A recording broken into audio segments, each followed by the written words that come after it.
নবী থেকে শূন্য না হওয়া সত্ত্বেও তারা বিগড়েছে। তাদেরকে সোনা করার জন্য যুগে যুগে নবী প্রেরণ করা হলো, সব নবীদের সঙ্গে দুর্ব্যবহার করলো, বড় বড় নবীদেরকেও হত্যা করতে পারলো না, কিন্তু তারা চেষ্টা করেছে। মুসা আলাইহিস সালামকে পাঠিয়ে দেওয়া হলো, আপনি যান, লাঠি নিয়ে যান, দরকার হয় লাঠি নিয়ে যান, আর মারুন। যা মুসা বিআসা, হযরত মুসা লাঠি নিয়ে চলে আসলেন, আর এই লাঠিকে মারলেন। হুকুম হয়েছিল লাঠি মারা, মাস্টারকে হুকুম হয়েছিল ছড়ি মারা। মাস্টার যদি এখন ছড়ি ছেড়ে দিয়ে ডাস্টার মারে তবে কি হবে? ছাত্র থাকবে না মরবে? মরে যাবে। মাঝে মধ্যে তার থেকে বেশি চলে আসে, তখন কি হয়? ফিউজ নষ্ট হয়। হযরত মুসা আলাইহিস সালাম রাগী মানুষ, আর জাতি এত বেগড়ানো, একটু একটু মারলে শোক নাই না। তখন কি করেছেন? হাত দিয়ে মেরে দিয়েছেন। হাত দিয়ে মেরে করাতে সঙ্গে সঙ্গে মরে গেছে। ফাকাযাহু মুসা ফাকাযা আলাইহি, মুসা আলাইহিস সালাম একটা চাপড় মারলেন, সঙ্গে সঙ্গে মারা গেল।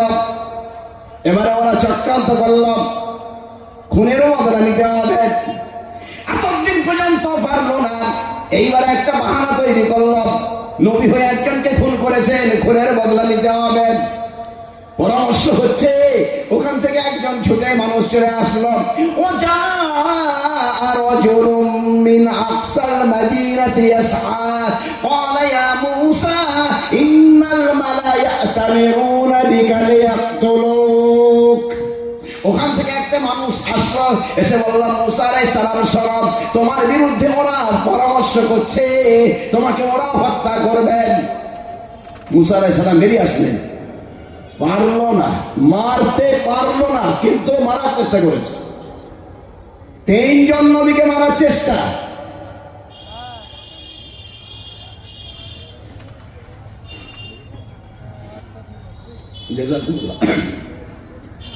হযরত ঈসা আলাইহিস সালামকে একবারে নিষ্পাপ নবী প্রেরণ করা হলো, বিনা বাপেই তৈরি করা হলো। হযরত ঈসা আলাইহিস সালাম বললেন, আমাদের শেষ নবী, ইহুদীদের শেষ নবী হলেন হযরত ঈসা আলাইহিস সালাম।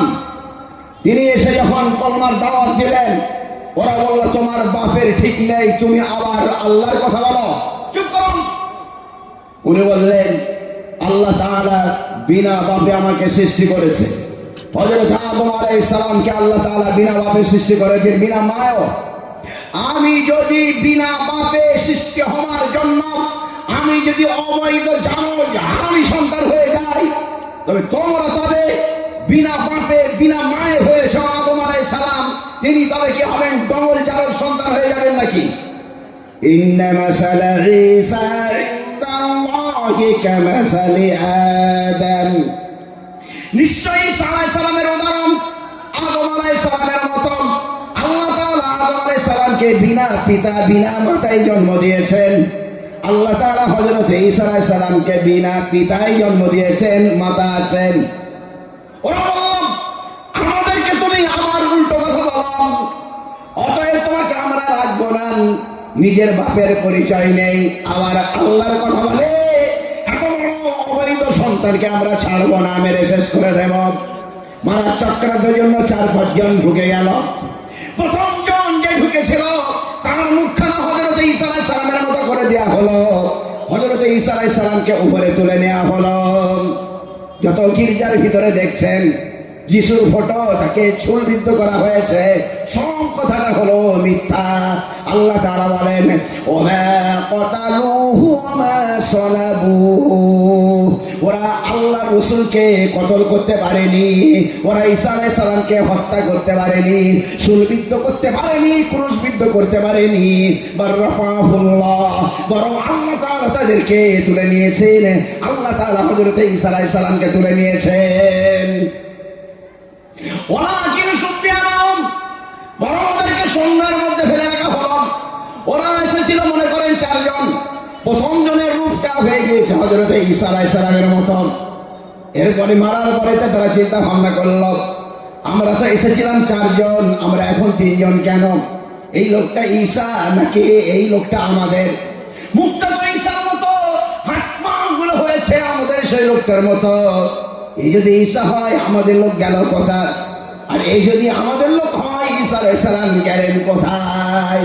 ওয়ালাকিন সুবিয়া লাহুম, ওদেরকে সন্দেহের মধ্যে ফেলে রাখা হয়েছে, কিয়ামত পর্যন্ত ফেলে রাখা হবে। ঈসা আলাইহিস সালাম ওই সন্দেহকে দূর করার জন্য আবার আসবেন।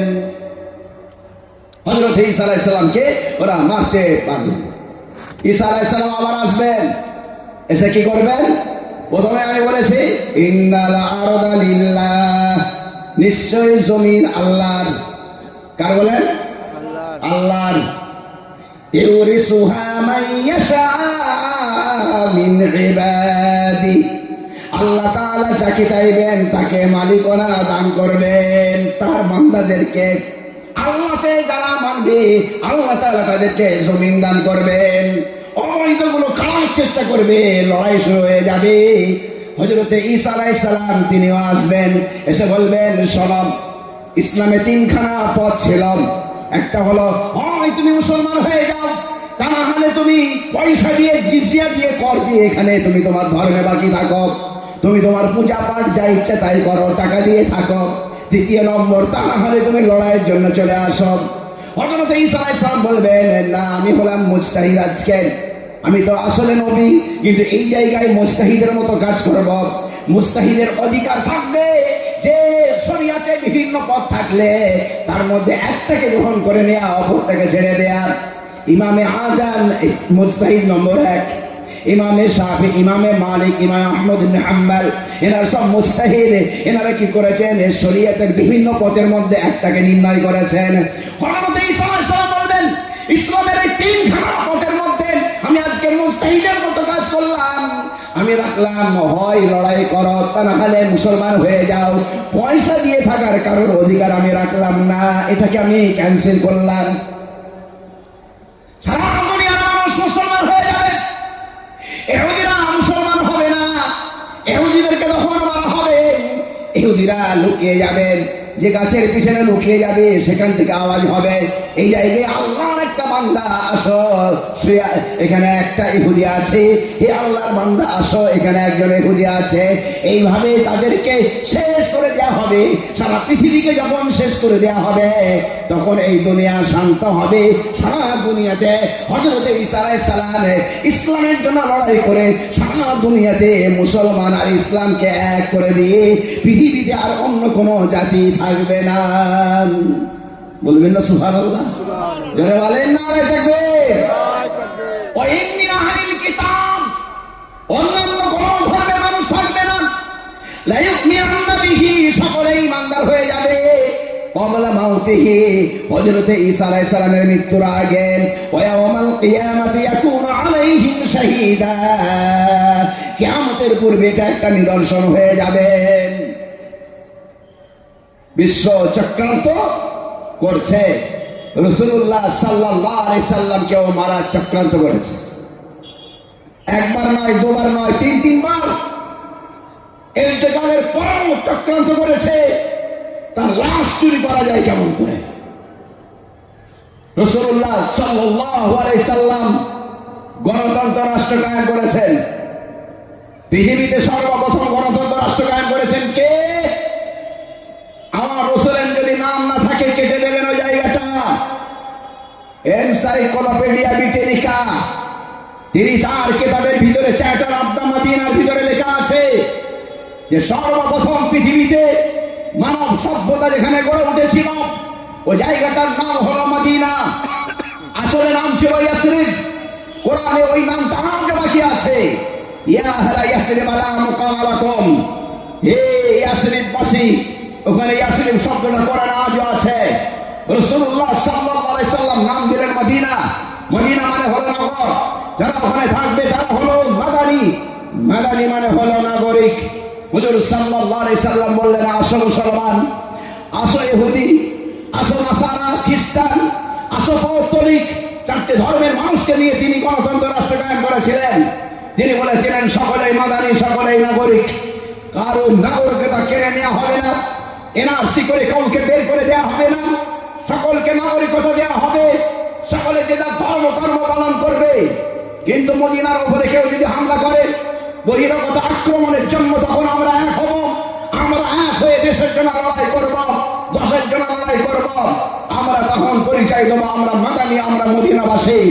আমরা না বলি এই পরিচয় দেবো, আমাদের ইহুদি খ্রিস্টান মুসলমান পৌত্তলিক এই পরিচয় থাকবে না তখন। কিন্তু ইসলামের প্রথম যুদ্ধ বদরের ময়দান, 17 রমজান, পেটের ভিতরে পাথর, পেটের বাইরে পাথর, পেটের ভিতরে খিদে কেঁদে রাসূলুল্লাহ সাল্লাল্লাহু আলাইহি সাল্লাম সিজদায় পড়ে গেলেন। কারণ ইহুদিরা পালিয়ে গিয়েছে, খ্রিস্টানরা পালিয়ে গিয়েছে, আর সকলে পালিয়ে গিয়েছে। ষড়যন্ত্র করল কি এদেরকে শেষ করে দেয়া হোক। ইহুদিরা শেষ করে দেওয়ার জন্য ওরা বাইরে থেকে বিরোধীদের দলে চলে গেল। আল্লাহ তাআলা তখন হেফাজত করেছিলেন কিভাবে?